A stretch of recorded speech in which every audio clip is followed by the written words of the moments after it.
안녕하세요. 반갑습니다. 오늘은 요 앱손의 EF12 제품을 리뷰해 보려고 합니다.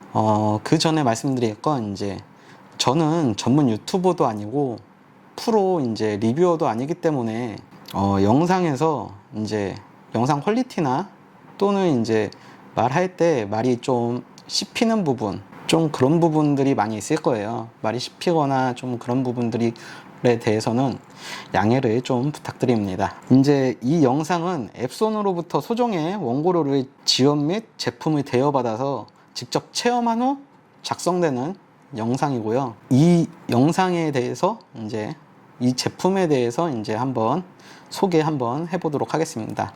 이제 영상 초반부에는 이제 앱손 자체에서 자랑하고 싶은 그 장점에 대해서 포인트를 맞춰서 소개를 해드릴 거고요. 후반부에는 이제 제가 직접 저도 이제 빔 프로젝트를 사용하는 입장에서 이 제품이 제가 실제 사용하는 부분에 대입해서 어떤지에 대해서 좀 이야기를 해보도록 할 거예요. 그럼 이 제품 한번 소개해 보도록 하겠습니다.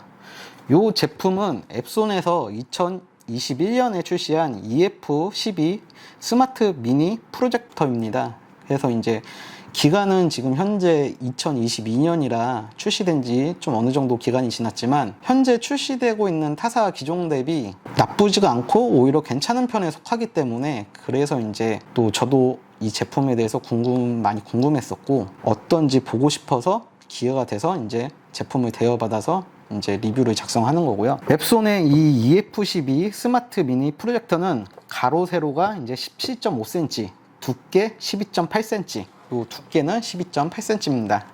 그리고 무게는 2.1kg로 한 손에 들 정도로 가볍습니다. 한 손에 들 정도로 가볍고 휴대성이 괜찮죠. 한 손으로 들 수 있을 정도니까 휴대성이 괜찮고 모양도 사각형으로 되어 있어서 보관 및 이동이 편리한 편입니다.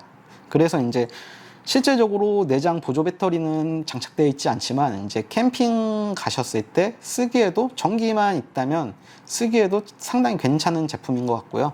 저 같은 경우에도 이제 캠핑장에서 쓰고 이 제품을 쓰는 건 아니지만 뭐 이 제품도 캠핑장에서 쓸 정도로 충분히 휴대성을 가졌다고 생각되어집니다. 이제 외관을 보시면 이쪽 하부는 이제 빔 프로젝트고 이쪽 상부는 이제 스피커입니다. 상부는 스피커고 EF11 모델이라는 이제 요 EF12 자매품 같은 이제 모델이 또 있는데 그 제품은 이제 상단에 스피커가 없고 하단에 빔 프로젝트만 있는 제품도 따로 있습니다. 그리고 이제 상단에 보시면 이렇게 뒤집어 볼까요?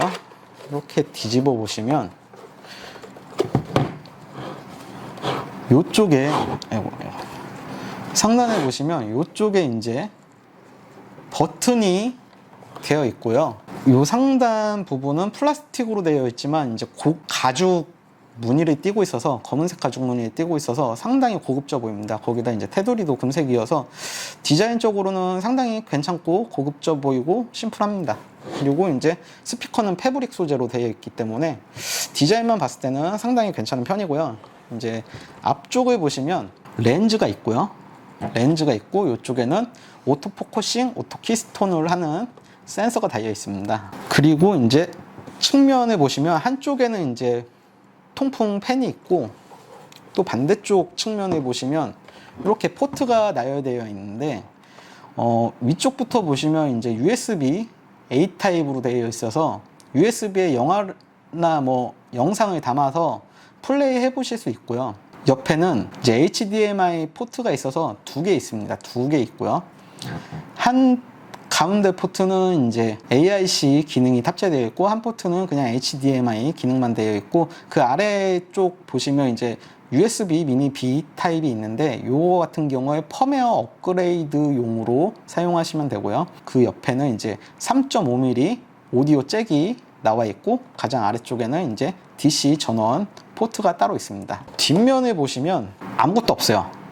그래서 원래 보통 빔 프로젝트 포트들이 뒷면에 있는데 이 제품은 측면으로 빼서 장점이 이런 식으로 세워서 하늘로 천장에 투사를 해서 보실 수 있습니다.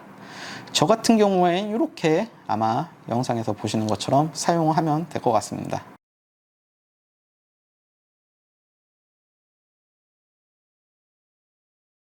그리고 이제 상부에 버튼이 있다고 했지만 별로 쓸 일은 없을 것 같습니다. 왜냐하면 리모컨이 있기 때문에 버튼을 별로 쓸 일이 없어요. 뭐 가령 테레비도 버튼이 있는데 리모컨으로만 쓰죠. 똑같다고 보시면 될 것 같습니다. 버튼도 이쪽에는 뭐 유튜브 버튼 있고, 가장 많이 쓰는 것 중에 하나인데, 저도 유튜브 버튼이 있고, 그 다음에 뭐 외부 입력, 뭐 블루투스 앱, 뭐 소리, 음성으로 이제 인식하는 부분, 이런 식으로 있고, 볼륨 있고, 화면 끄는 것도 있고, 키스톤 맞추는 거 오토로 한번 돌리는 버튼이 따로 있고요. 그리고 이제 설정 버튼 이렇게 있어서 심플하게 리모컨은 되어 있습니다. 그리고 이제 EF12 같은 경우엔 레이저 방식을 쓰고 있어서 켜고 끄는데 상당히 빠릅니다. 이제 처음 전원을 넣고 처음 켜실 때만 부팅 때문에 좀 느린 부분이 있지만, 뭐 그것도 뭐 그렇게 엄청 느린 편도 아니고요. 그 다음부터는 엄청 빠르게 껐다 켜고 하실 수 있으세요.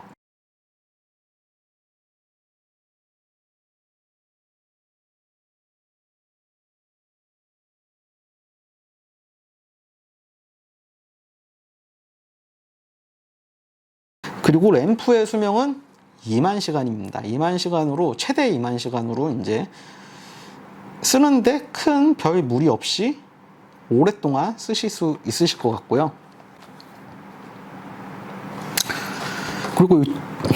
그리고 요 전면부 보면 이제 오토 포커싱, 오토 키스톤 하는 센서가 달려 있는데, 이제 영상을 보시면 이런 식으로 아마 이제 자동으로 이동했을 시 벽면에 투사를 할 경우 자동으로 키스톤과 포커싱을 잡아주는 역할을 합니다. 이런 식으로 벽면에 투사할 경우 아마 이제 이렇게 쓰실 수 있으실 거고요.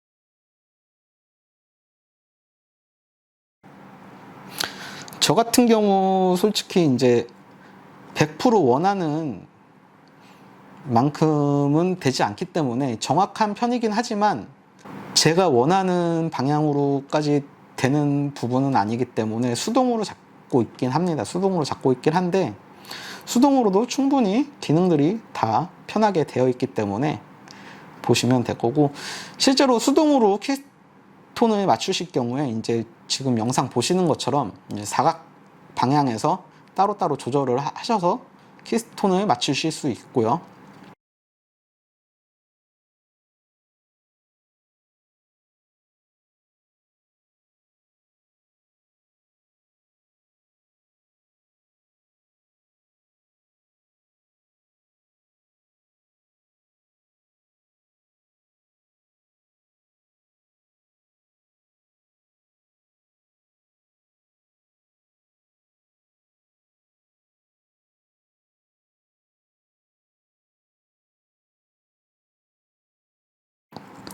포커싱도 지금 영상에서 보시는 것처럼 이런 식으로 이제 맞추시면 되실 것 같아요. 뭐 플러스나 마이너스나 이제 위아래로 움직이면서 초점이 흐려지고 맞춰지고 하는 거를 충분히 느끼실 수 있으실 거고, 이 방식이 디지털 방식이기 때문에 리모컨으로 이제 한 단계씩 맞추시기 때문에 정밀하게 맞추실 수 있다는 장점이 있으십니다. 타사 제품 같은 경우엔 간혹 손으로 조절하는 모델들이 있는데, 손으로 조절하는 데 있어서 문제점이 실제 한번 경험을 해보니까 많이 있더라고요. 손으로 조절하는 것보단 손으로 조절하는 게 장점은 딱 한 가지 있는데, 엄청 빠르게 맞추지만 좀 맞춘 것 같지 않다라는 느낌을 많이 받아서 개인적으로 디지털 방식으로 리모컨으로 맞추시면 되고, 이게 느리냐 하는 것도 아니고 빠릅니다. 빨라서 쓰시는데 전혀 문제가 되지 않을 것 같습니다. 그리고 이제 이 EF12 스마트 미니 빔 프로젝트는 해상도가 이제 FHD, 그리고 밝기는 1000루멘, 명암비는 250만 대 1입니다. 그리고 앱손 빔 프로젝트들은 이제 3LCD 기술들을 사용하고 있는데, 타사 제품들, 가정용 빔 프로젝트 제품들 같은 경우에 DLP 방식을 많이 쓰는데, DLP 제품 대비 이제 앱손의 3LCD 장점이 빨강, 파랑, 녹색이 LCD 칩을 통해서 각각 3개의 색상이 나와서 합쳐지는 방식이라, DLP 방식 대비 이제 DLP 방식 같은 경우에 카메라로 고속 촬영 시 이제 영상에서 보시는 것처럼 레인보우 현상이 있습니다. 레인보우 현상이 있는데 앱손 제품은 레인보우 현상이 없고요. 그래서 이제 눈의 피로감이 좀 더 적다는 점이 있습니다.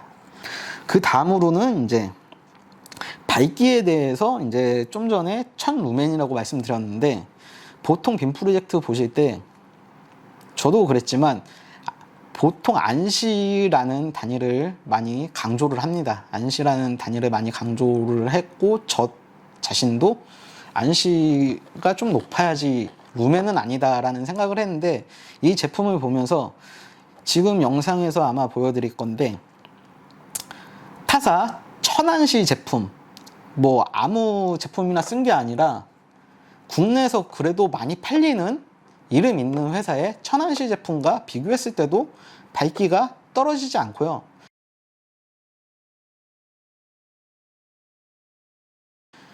오히려 더 밝아 보이는 면도 많이 있습니다. 영상마다 부분마다 이제 차이는 있겠지만 어떤 영상에서 뒤지지는 않는다고 생각되어지고, 오히려 좀 더 1000안시 제품보다, 타사 1000안시 제품보다 밝은 부분도 좀 더 있다라는 느낌을 많이 받았습니다. 그래서 혹시라도 이 제품의 밝기를 보시고 1000루멘이라고 사양서에 이제 나와 있으니까, 타사 1000안시 제품보다 밝기가 떨어지겠구나, 이렇게 오해를 하실 수가 있는데, 실제로 한번 직접 보시면 절대 그런 느낌은 받으실 수 없으실 것 같고요. 이제 모든 1000안시 제품보다 밝다고 하지는 않을게요. 근데 이제 제가 본 타사 국내 이름 있는 제품보다는 뒤지지는 않는다라는 거 말씀드리고요. 그리고 명암비도 상대적으로 높아서 빔 프로젝트를 이제 보시면 느끼실진 모르겠지만, 많이 보시다 보면 명암비의 장점도 충분히 있습니다. 명암비 같은 경우에 어두운 화면을 보셨을 때 좀 차이가 많이 나는데요. 어두운 화면을 보셨을 때 얼마나 잘 표현되느냐, 이것도 차이가 있으니까 한번 생각해 보시면 좋을 부분인 것 같아요. 그렇다고 뭐 명암비가 무조건 높은 제품을 추천드리는 게 아니라, 직접 눈으로 보시면 차이를 실감하실 수 있으실 거예요. 못 하실 수도 있지만 이게 사람 눈이라는 게 계속 보다 보니까 저도 차이를 느끼게 되더라고요.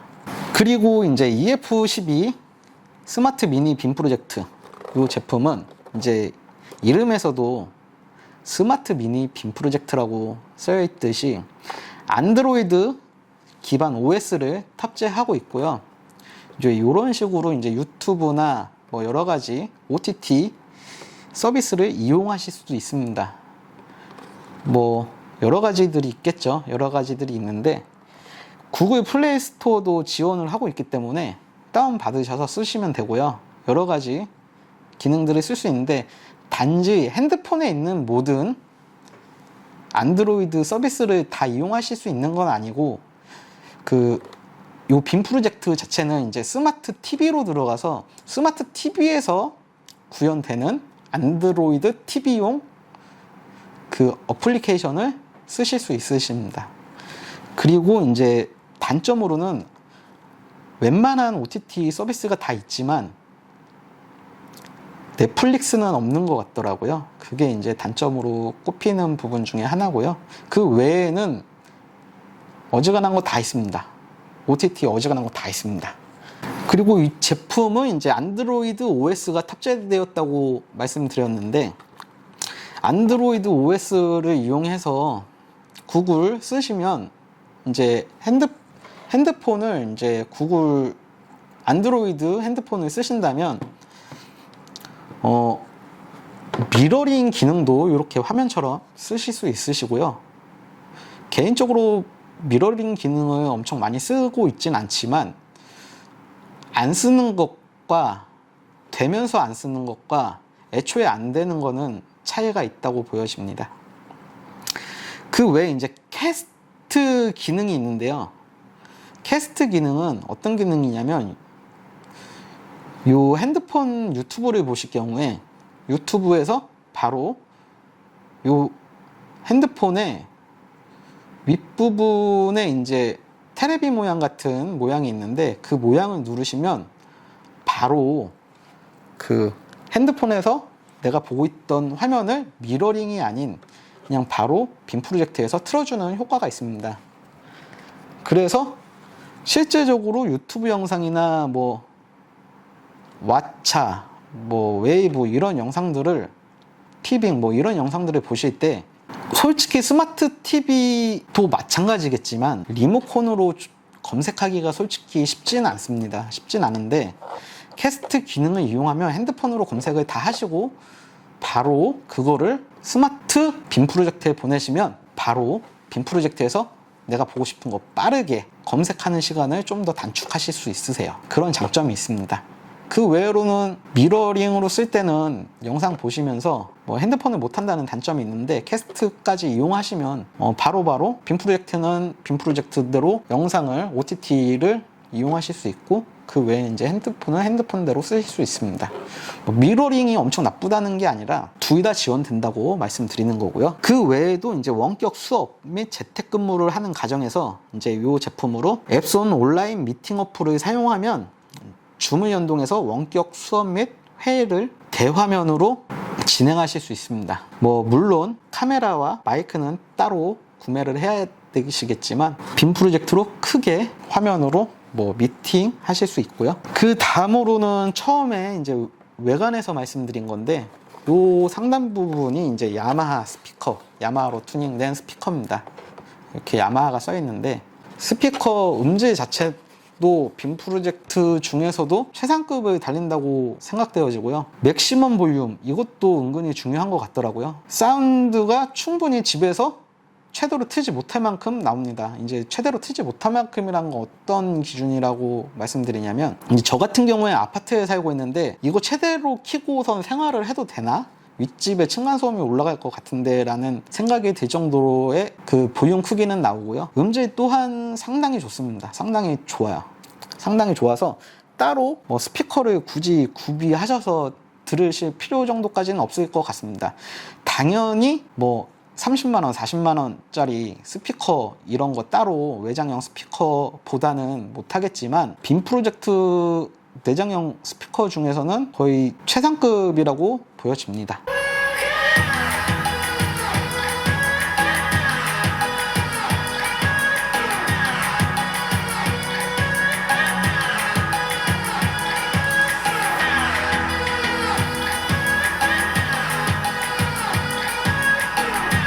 그 다음으로 이제 또 은근히 중요한 부분이 있는데요.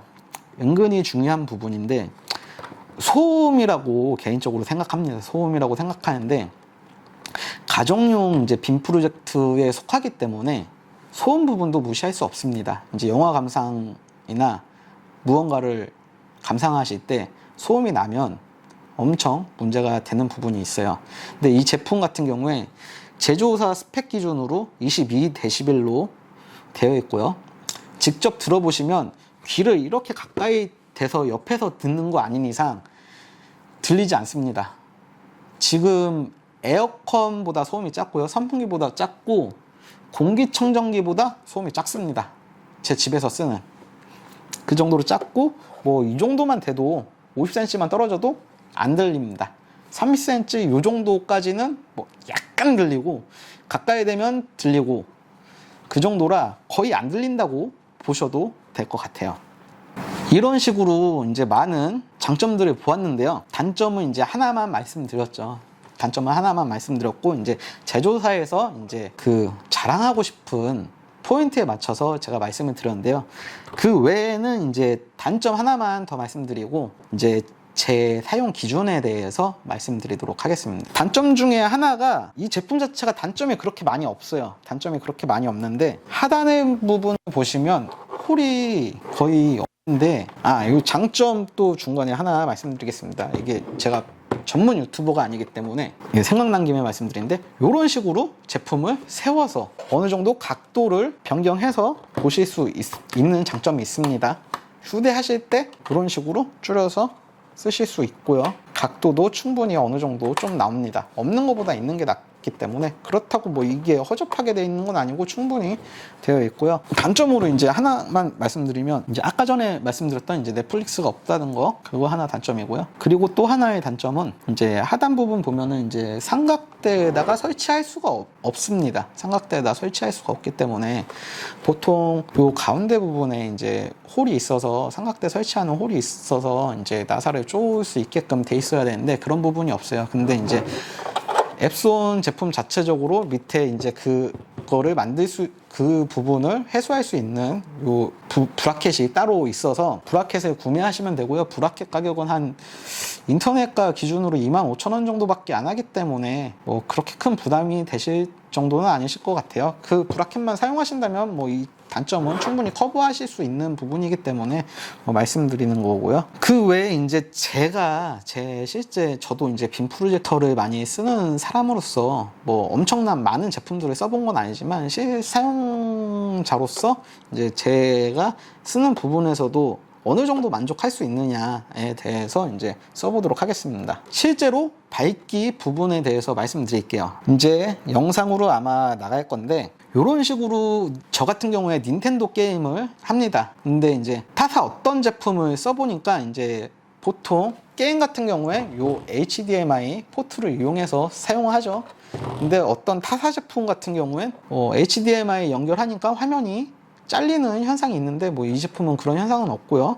쓰는데 지장이 없었고 닌텐도를 이제 영상 보시면 닌텐도로 링피트를 하실 때 이제 불을 켜고 또 어느 정도 충분히 사용하시는데 문제 없을 정도로 됩니다. 밝기가 이 정도 돼요. 다른 회사 제품들 좀 전에 비교해서 말씀드린 회사 제품 아니어도 많은 빔 프로젝트 제품들이 있는데 밝기가 이 정도 사이즈에서 한 70인치 사이즈에서 70, 80인치 사이즈에서 밝기 이 정도로 해놓고 링피트를 하는 거 당연히 어둡게 하면 더 잘 보입니다. 하지만 무조건 어둡게 하고 쓸 수 있는 환경은 아니기 때문에 게임 할 때나 뭐 이럴 때는 뭐 밝게도 할 수 있겠죠. 가령 뭐 식탁에서 밥을 먹으면서 유튜브를 보실 때나 뭐 이런 영상들을 감상하실 때 어느 정도 불은 있어야 되기 때문에 이 정도 밝기에서 이 정도 나오고 뭐 피트니스 복싱 이거 할 때도 마찬가지로 뭐 불 켜고도 이 정도가 나오고 당연히 불을 끄면 더 잘 보입니다. 더 잘 보이고요. 이 정도로 이제 사이즈에서 이 정도로 충분히 나오고요. 그 다음으로는 이제 플스로 이제 저 같은 경우에 플스도 있어서 플스5로 폴 가이즈 게임 이 게임을 하실 때는 지금 사이즈가 120인치예요. 120인치 사이즈가 이제 큰데 스크린 같은 경우는 사이즈가 120인치인데 이 스크린도 뭐 특별히 더 잘 보이게 하는 스크린은 아닙니다. 더 잘 보이게 하는 스크린도 아니고 일반 스크린이에요. 저렴한 8만원짜리 120인치 스크린인데 이 스크린에서도 폴가이즈 같은 밝은 게임은 문제없이 충분히 하실 수 있고요. 단지 이제 조금 더 어두운 종류의 게임들은 당연히 불을 끄시고 하시면 충분히 즐기실 수 있으십니다. 이 느낌이 다르죠. 이제 혼자 하는 게임과 폴가이즈처럼 같이 하는 게임 가족이 같이 보는 게임 하는데 불 끄고 다 같이 암흑 속에서 할 수는 없으니까요. 당연히 불 끄고 하면 더 좋습니다. 그 외에는 이제 영화 감상하실 때도 이런 식으로 120인치에 보시면서 영화 감상을 하시면 충분히 만족하실 수 있으실 거예요. 빔 프로젝트라는 제품 자체가 테레비에 비해서 밝기 부분이 떨어진다는 건 사실인데 이 빔 프로젝트 제품을 쓰는 이유는 TV보다 큰 제품을 싸게 쓰기 위해서고요. 그 외에는 영화를 보실 때 테레비로 보시는 거와 빔 프로젝트 보시는 거는 느낌이 많이 다릅니다. 영화관에서 보는 것만큼의 사이즈까지는 키우지 못하지만 테레비로 보는 거랑은 완전히 다르고요. 영화관에서 보는 느낌은 많이 받으실 수는 있어요. 100% 다 받지는 못하지만 영화관에서 보시는 느낌 그대로 받으실 수 있고 영화관 가서 좀 불편하게 보시는 것보다 집에서 빔 프로젝터로 보시는 게 좀 더 편하고 먹으면서도 볼 수 있고 아무 때나 볼 수 있다는 장점이 있습니다. 이상으로 영상은 마치도록 하겠습니다. 감사합니다.